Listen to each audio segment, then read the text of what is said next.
They look the same to me. Well, maybe a little different. You can see the ways, but I'm going to actually move these a little bit. You can see that they are indeed the same coin, or at least seemingly the same coin. But no, alas, they are very different coins with the same date and a similar reverse. Well, I'll talk about it and how this is a stunning development in the world of precious metals, in the world of coin collecting, and in the world of gold and silver bullion as we explore.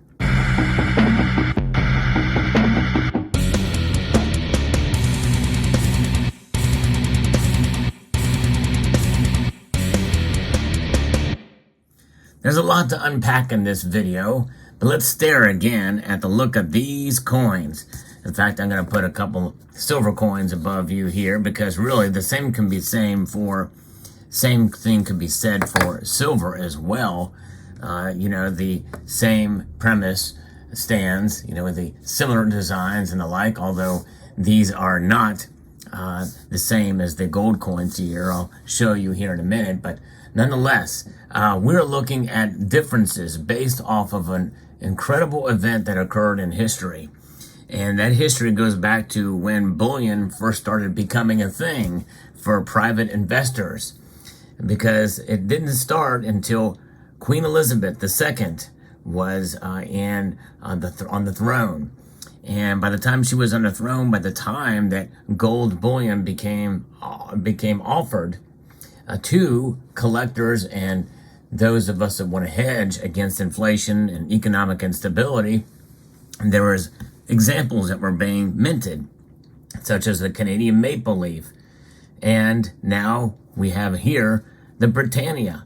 The Britannia gold coin is remarkable, and it is relatively cheap compared to even its Canadian counterpart, and certainly cheaper and less expensive, rather, than the American Eagle. At least it had been. Of course, some of those premiums are coming down. Notwithstanding, these coins are quite popular, and they've implemented some security features, as you are viewing here. One of the security features could be called the milk spot, but that's aside the point.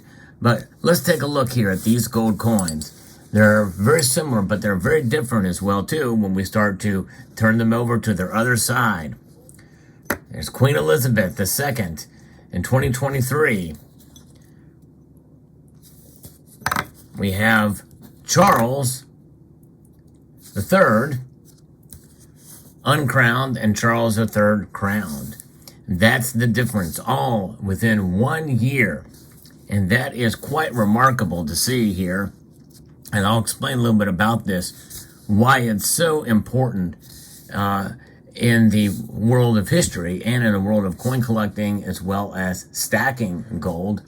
And imagine these in silver as well too. I don't have all three examples in silver here. I do have the uncrowned Charles III. And it makes you wonder, will these have numismatic value down the road? I don't know. It's hard to say.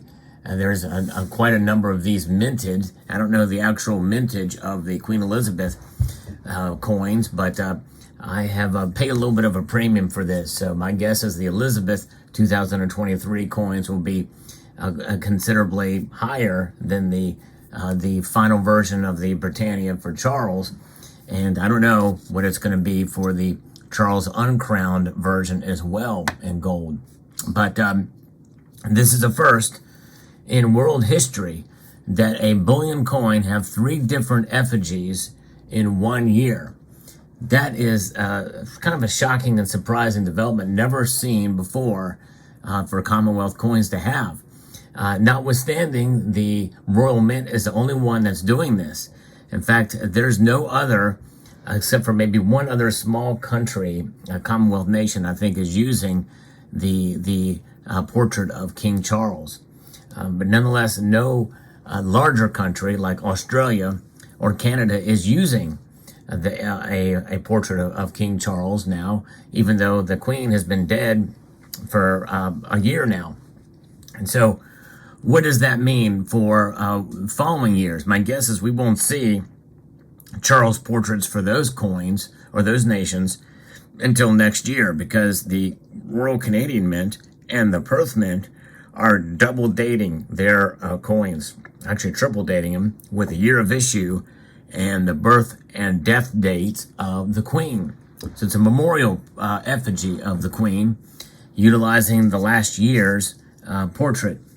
So Susanna Blunt's, and I believe it's a Roddy, or I forget, Ian Roddy, or who is the portrait for the Perth Mint and Royal Australian Mint and others. But nonetheless, quite a stunning development, I think, to see 3 different effigies, as you see here, for these gold coins for the Royal Mint for the United Kingdom, which is the mother country. And you don't see that. It's pretty remarkable to see this kind of activity occur. And of course, with the crowned portrait is the date 2023 there on the obverse as well as on the reverse. You don't see that with the other two. Now, I assume that the crowned portrait of the king will be what will be used next year, and that it won't be dated in 2024. This is kind of a special year, the first year, the coronation, as well as him being king, as it produced these bullion coins. All a 100 pounds denomination on these. But the Queen Elizabeth's numismatic legacy is quite impressive. I've done a video about this before. There's 2 individuals in world history that are quite profound in terms of numismatics and coins and bullion, and that would be Abraham Lincoln and Queen Elizabeth. Abraham Lincoln having the distinction of being on more coins than any other figure in world history. That's right.